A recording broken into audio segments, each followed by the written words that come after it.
죄는 우리 삶에 엄청나게 심각한 영향을 미치게 됩니다. 지금 보이스피싱 피해가 전국적으로 많이 발생하지 않습니까? 캄보디아의 그 범죄단체에 한국 대학생 아이가 끌려가가지고 고문당하고 죽고 하는 일이 세계적으로 문제가 되고 있습니다. 이처럼 죄는 삶을 파괴합니다. 가해자든지 피해자든지 죄가 들어가는 것은 모두 다 죽이고 멸망시키고 파괴하는 일들이 일어납니다. 그런데 많은 사람들이 이런 큰 일만, 큰 것만 죄라고 생각하는 경향이 있습니다. 신자들도 이런 큰 것만 죄고 나머지는 죄라고 생각하지 않는 그런 생각을 가집니다. 저는 이것이 굉장히 심각한 문제라고 생각을 합니다. 영적으로 하면 시기하는 것, 질투하는 것, 미워하는 것, 용서하지 않는 것, 분노하는 것, 이 모든 것도 죄입니다. 이런 죄가 가져오는 심각한 피해가 뭐냐면 영적인 것인데 하나님과 우리 사이의 관계를 막아버린다는 것입니다. 만일 우리 혈관 중에 다리로 들어가는 혈관이 막혀버렸다고 생각을 해보십시오. 그럼 다리가 어떻게 되겠습니까? 그게 생명이 안 들어가니까, 피가 통하지 않으니까 곧 썩어 들어가겠죠. 그리고 다리를 절단해야 되는 엄청난 피해를 받게 될 것입니다. 이 하나님과 관계도 혈관과 마찬가지입니다. 하나님으로부터 오는 생명과 통치와 능력이 우리 삶에 공급되지 않으면 삶의 여기저기에 문제가 생깁니다. 멸망시키고 죽이고 파괴하는 일들이 일어나게 되는 것이죠. 그렇기 때문에 제 문제는 아주 심각하게 우리 성도님들이 다룰 수 있어야 됩니다. 오늘 그 이야기를 하려고 하는데요. 많은 제 문제 중에 오늘은 보복의 문제를 이 도피성 이야기를 통해서 살펴보려고 합니다. 그래서 이 말씀을 통해서 나는 정말 하나님과 바른 관계에 있는가, 그 관계를 맡고 있는 죄는 없는가 하는 것을 돌이켜보시고 그 죄를 끊어내버리는, 그래서 하나님과의 막힌 관계가 생기지 않도록, 기도가 막히지 않는 그런 은혜가 넘쳐나길 바랍니다. 이 도피성이 주는 교훈은 첫째, 피해 보복을 멈춰야 한다는 것입니다.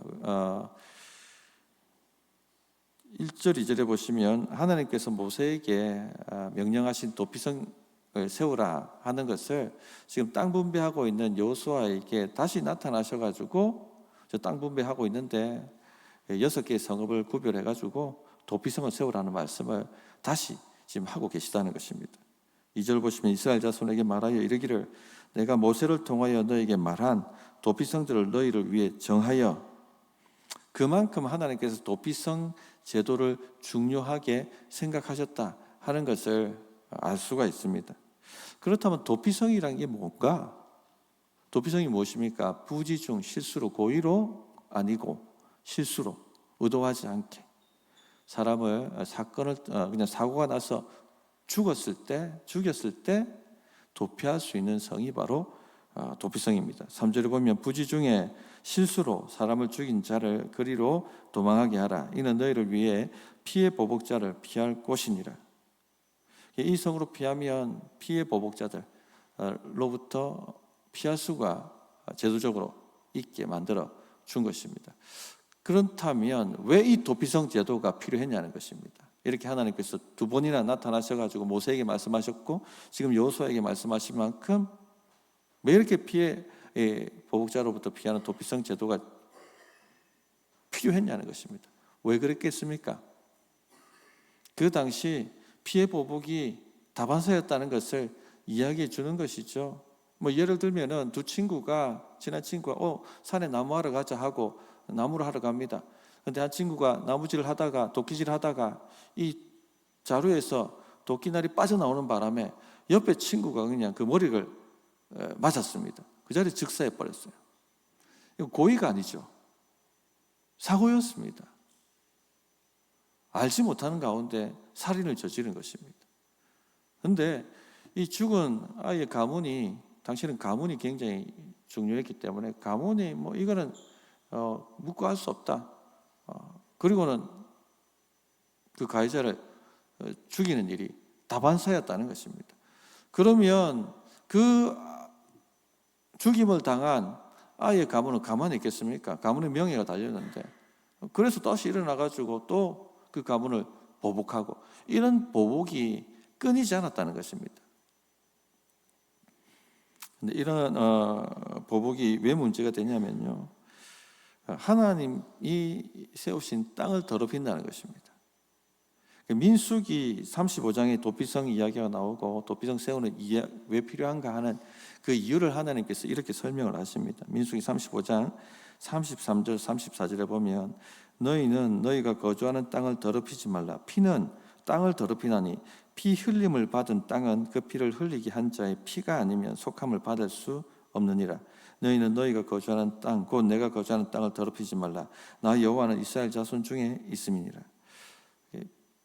무고한 피를 흘리면 그 땅이 저주를 받는다는 것을 하나님께서 도피성 제도의 근거로 말씀을 하시는 것입니다. 그러니까 도피성은 단순히 사람을 보호하는 그 정도의 의미가 아니라 땅을 피해 보복으로 더럽히지 않도록 하기 위한 하나님의 제도적 장치였습니다.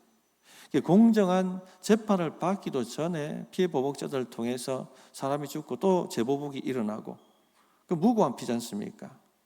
무의미한 피고, 그런 것은 심각한 죄죠. 그것이 땅을 더럽힌다는 것입니다. 땅이 더럽혀지면 하나님께서 그 땅 가운데 임하실 수가 없고 통치하실 수가 없고 다스릴 수가 없으신 것이죠. 마귀가 온 것은 뭐라고 하셨습니까? 죽이고 멸망시키고 도둑질하는 것입니다. 하나님이 다스리지 않으면 그 땅은 진공 상태로 있는 것이 아니라 마귀가 들어가서 죽이고 멸망시키고 도둑질하고 파괴하는 일들을 행하는 것입니다. 그러나 하나님의 아들이 오신 것은 뭡니까? 생명을 얻게 하고 풍성히 얻게 하신다라고 말씀하셨죠. 하나님의 아들 예수 그리스도가 다스려 주셔야 되는 것입니다. 예수님이 이 땅 가운데 오시기 전에 세상에는요, 귀신 천지였습니다. 곳곳에 귀신 들린 사람들이 많았죠. 예수님 그 복음서 얘기를 보면 가는 곳마다 귀신들 쫓아내는 일들이 일어나지 않습니까? 귀신 들린 사람, 정신적으로 문제인 사람 많았고, 또 이상한 병들이 많았습니다. 장애들이 많았습니다. 눈 먼 자, 귀 먼 자, 다리 저는 자, 중풍 걸린 자, 제 수명을 다 살지 못하고 죽는 사람들이 다반사였죠. 그리고 굶주림, 또 폭행, 조금만 권세 가져도 약자를 억누르고, 그렇게 하는 곳이 바로 예수님 오시기 전에 세상이었습니다. 사람이 살 수 있는 곳이 아니었습니다. 마귀가 도둑질하고 죽이고 파괴하는 그런 곳이었습니다.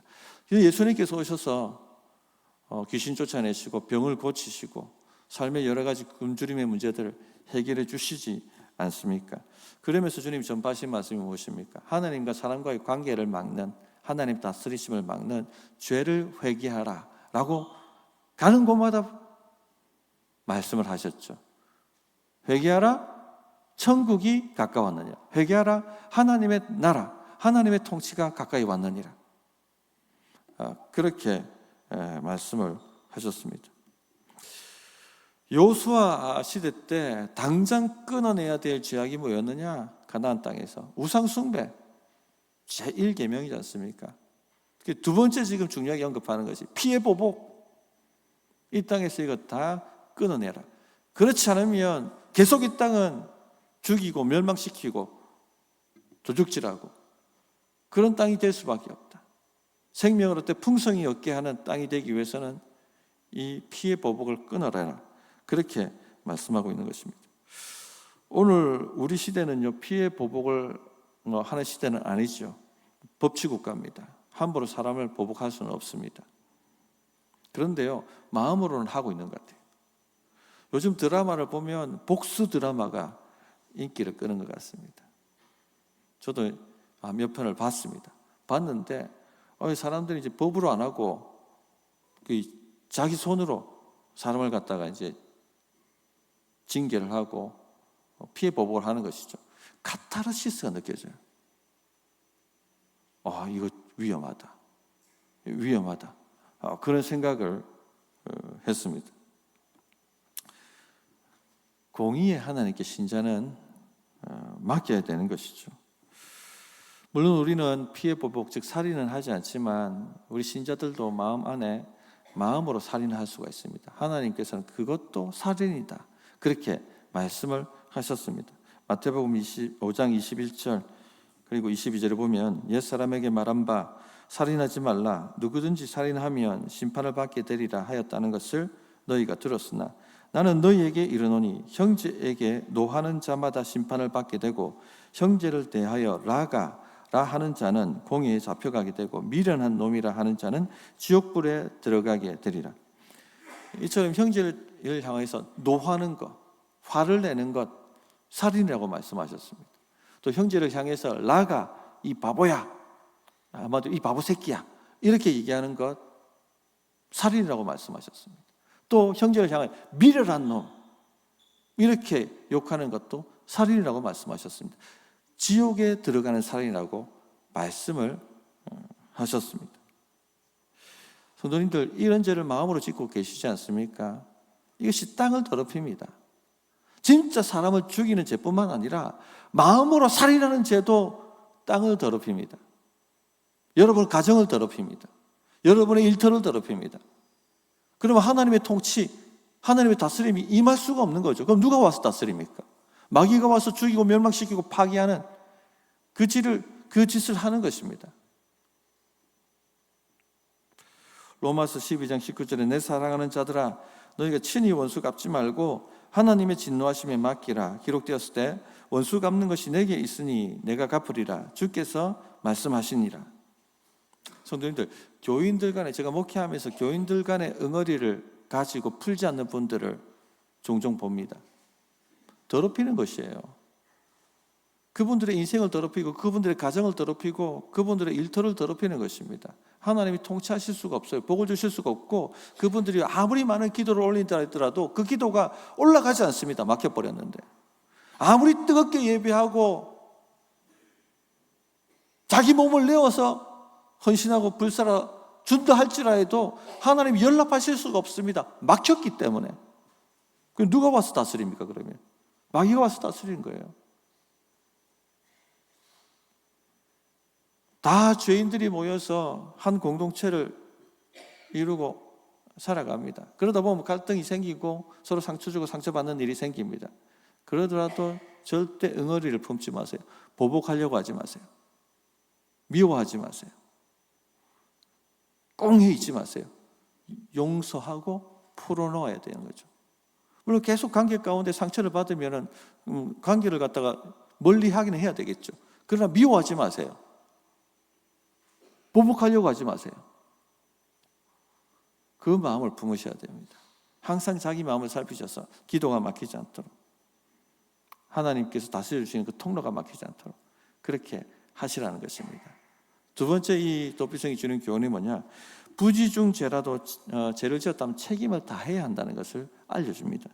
6절을 보시면 그 살인자는 회중 앞에 서서 재판을 받기까지는 또는 그 당시 대제사장이 죽기까지 그 성읍에 거주하다가 그 후에 그 살인자는 그 성읍 곧 자기가 도망하여 나온 자기 성읍 자기 집으로 돌아갈지니라 하라 하시니라. 도피성으로 사람이 피했다고 무조건 보호해 주는 것이 아닙니다. 재판을 합니다. 그래서 그 재판을 통해서 이거 고의성이 없다 하는 것이 판별되어야지 도피성에서 보호를 해줍니다. 만약 고의성이 드러난다면 그는 그 율법에 따라서 피는 피로, 즉 사형이 되는 것이죠. 그리고 이 고의성이 드러나서 보호해 준다고 할지라도 대제사장이 죽기까지는 그 도피성을 떠날 수가 없습니다. 그 말은 가택연금 당한다는 겁니다. 당시 대제사장이 죽고 나서야 도피성을 떠나 자기 집으로 돌아갈 수가 있고 자기 형제 자매에게 돌아갈 수가 있었습니다. 대제사장은 속죄의 대표이기 때문에 그 대제사장이 죽었다는 것은 속죄가 완료되었다라고 보기 때문에 이제 돌아가도 좋다 하고 방면을 해 준 것이죠. 자, 이것은 이 도피성 제도는 일종의 뭡니까? 그렇다면 부지중에 죄를 지었다 할지라도 죄의 책임을 지라는 것이죠. 부지중에 살인을 했다 할지라도 죄의 책임을 져라. 그 도피성에서 평생 대제사장이 죽기까지 속지 않은 마음으로 그렇게 살아야 한다 하는 것을 우리에게 가르쳐 줍니다. 성도님들, 우리가 알지 못하고 많은 죄를 짓습니다. 그런데 알지 못하고 짓는 죄도요, 죄입니다. 그것도 회개해야 될 죄입니다. 그래서 시편 19편 12절에 보면 자기 허물을 능히 깨달을 자 누구리요? 나를 숨은 허물에서 벗어나게 하소서. 우리가 부지중에 짓는 죄도 하나님과 관계를 막아버립니다. 기도 응답이 막히는 거예요.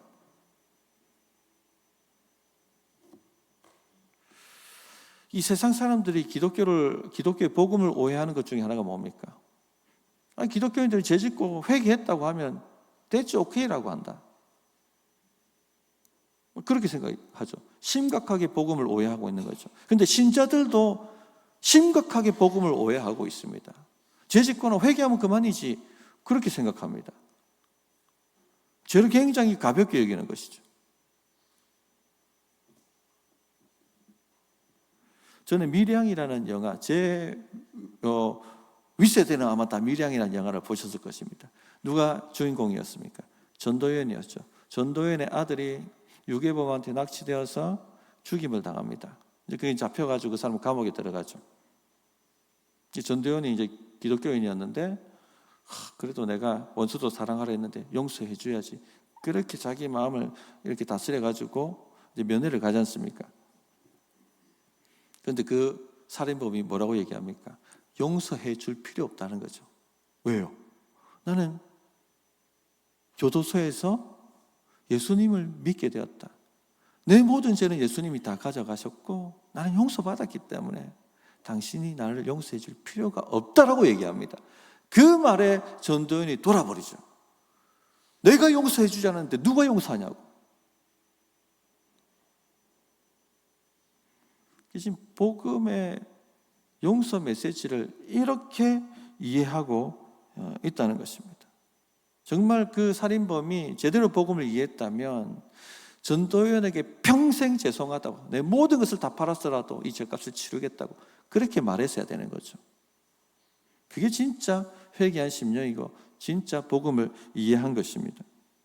기독교인들은 죄 짓고 아임소리하면 모든 것이 끝나고 모든 것이 다 해결되었다라고 그렇게 무책임하게 생각해서는 안 되는 것입니다. 삭개오 아시지 않습니까? 세리장. 세리도 엄청나게 악질이었는데 세리장이라고 하면 진짜 악질입니다. 조폭 악질이지 않습니까? 조폭 두목 완전히 더 악질이죠.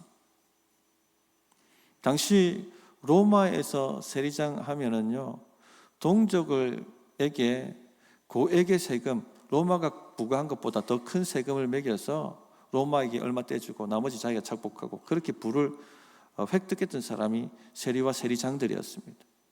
이 사람 때문에 얼마나 많은 사람의 인생이 망가졌겠습니까? 얼마나 많은 가정이 파괴되었겠습니까? 세금 못 내면 자식들 팔아서 갚으라고 폭력을 행사하고 그런 식으로 망가진 가정들이 얼마나 많았겠습니까? 그러니까 이 죄인 중에 죄인들이었습니다.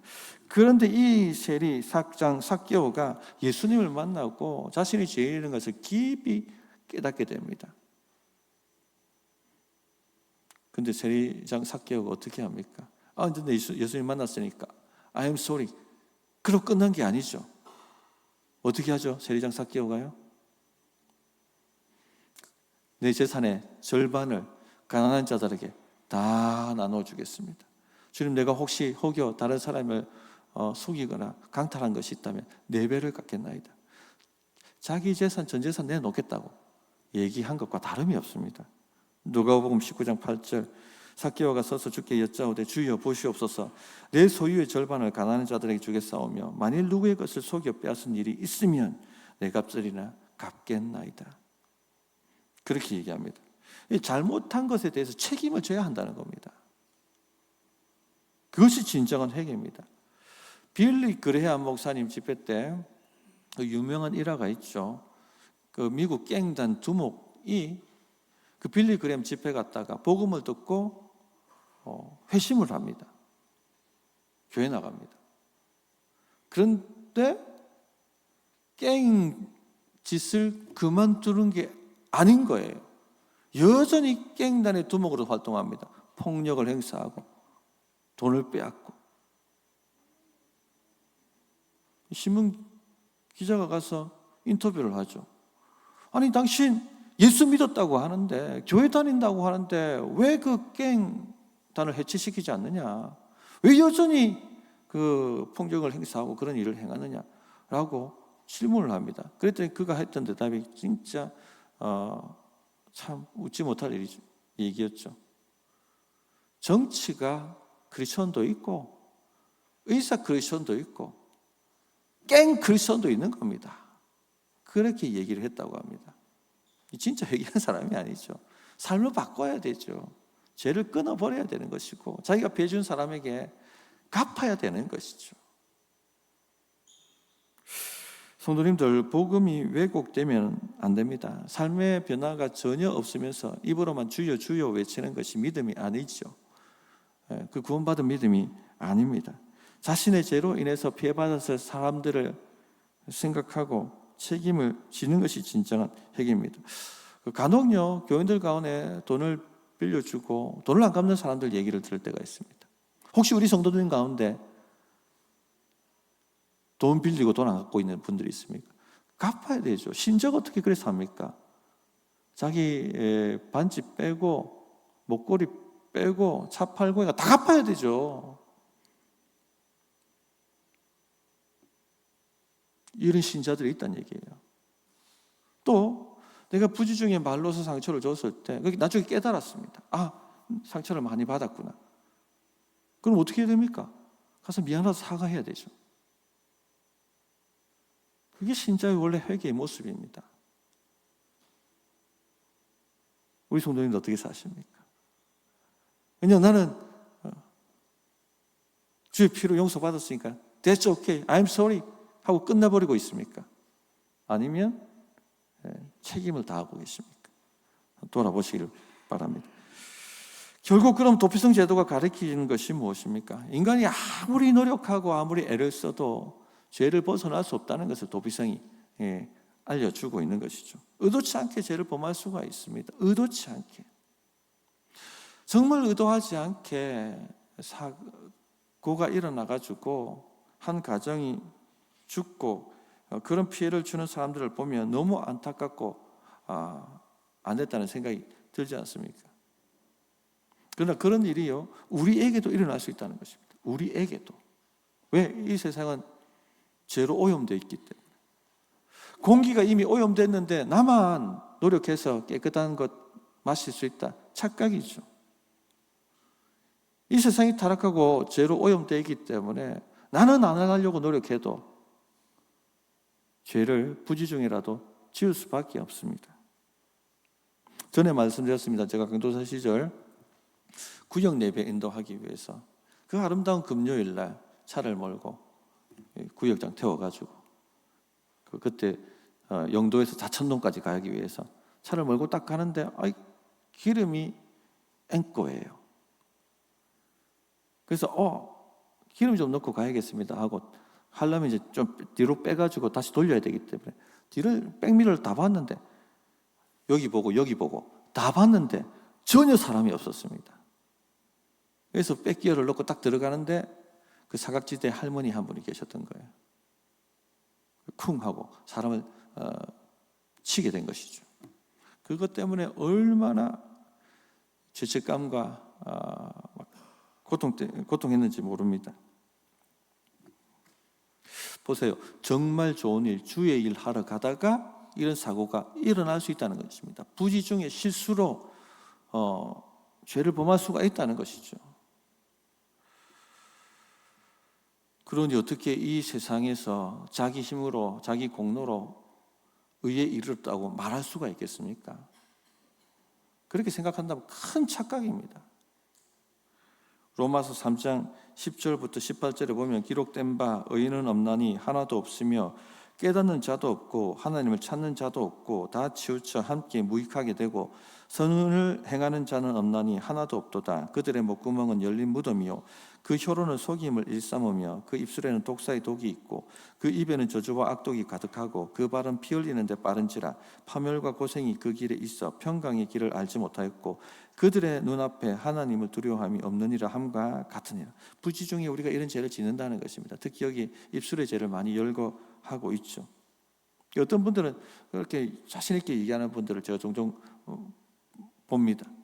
저는요 죄 없이 살았습니다. 천국 가서 저는 1등으로 들어갈 수 있고요. 하나님 앞에서도 전 당당합니다. 뭐 이렇게 얘기하는 분들 볼 때가 있습니다. 정말 쇼킹한 얘기죠. 만약에 천국에 이르렀을 때 주님이 우리 일생생활 살아왔던 것을 하늘의 CCTV로 딱 보여준다면 어떨까요? 정말 부끄러울 것입니다. 함부로 말해서 형제 자매에게 상처를 주었던 것, 입술에 독사의 독이 있고 그 혀로 얼마나 많은 사람들을 죽였겠습니까? 특히 가족, 사랑하는 아내를, 사랑하는 남편을, 사랑하는 내 자식을, 사랑하는 부모님을 이 독사의 독으로 얼마나 많이 죽였겠습니까? 또 사랑하는 나의 형제 자매들, 교회 안에 있는 교우들, 동료들 얼마나 많이 죽였겠습니까? 그것을 하나님께서 CCTV로 쫙 보여주신다면 누가 살아남을 사람이 있겠습니까? 주님께서 공의로 다스리고 도피성이 없다면 누가 살아남겠습니까? 그러나 감사하게도 주님께서 우리에게 도피성을 주셨죠. 로마서 6장 23절 죄의 삭은 사망이요 하나님의 은사는 그리스도 예수 주 안에 있는 영생이니라. 우리의 진정한 도피성은 누굽니까? 예수 그리스도시죠. 우리 죄를 자복하고 회개함으로 그러므로 날마다 주님 앞에 나아가야 합니다. 살인한 자가 도피성 장로들 앞에서 자신의 죄를 회개하고 은혜를 베풀어 달라고 도피성의 문을 열어달라고 간구했을 때 그 문이 열리고 은혜를 베풀었던 것처럼 우리도 주님 앞에 매일 나아가서 하나님, 알지도 못하고 지은 죄가 있는 줄 믿습니다. 제 죄를 동의서에서 좀 옮겨주시고 주의 피로 저를 깨끗하게 씻어주십시오. 날마다 기도해야 돼요. 그 예수님의 속죄를 의지해야 됩니다. 주님의 그 도피성 안으로 우리가 들어가야 됩니다. 그럴 때 주님이 우리를 받아주시고 우리 시켜주시는 것이죠. 그러므로 성도님들, 이 예수님의 속죄를 붙들고 교회에 나오십시오.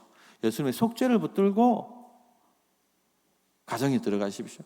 예수님의 속죄를 붙들고 일터로 나가시고, 예수님의 속죄를 붙들고 오늘 예배로 모이시고, 예수님의 속죄를 붙들고 오늘 목장 모임을 하시고, 예수님의 속죄를 붙들고 함께 서로 봉사하십시오. 우리가 다 죄인입니다. 주의 은혜 아니면, 주의 도피성이 아니면 살아남을 자가 없습니다. 말씀을 정리하도록 하겠습니다. 혹 성도님들 피해 보복을 하고 계시다면, 마음으로 미워하고 살인하고 형제를 향해 비방하고 욕하고 그런 보복을 하고 계시다면 그것이 우리 인생을 더럽힌다, 우리 가정을 더럽힌다, 우리 일터를 더럽힌다 하는 것을 꼭 명심하십시오. 예수님의 용서를 기억하시고 용서하십시오. 품으십시오. 또 죄를 가볍게 생각하지도 마십시오. 그냥 회개하고 I'm sorry 했다고 끝났다고 생각하지 마십시오. 피해를 보상해야 되고요.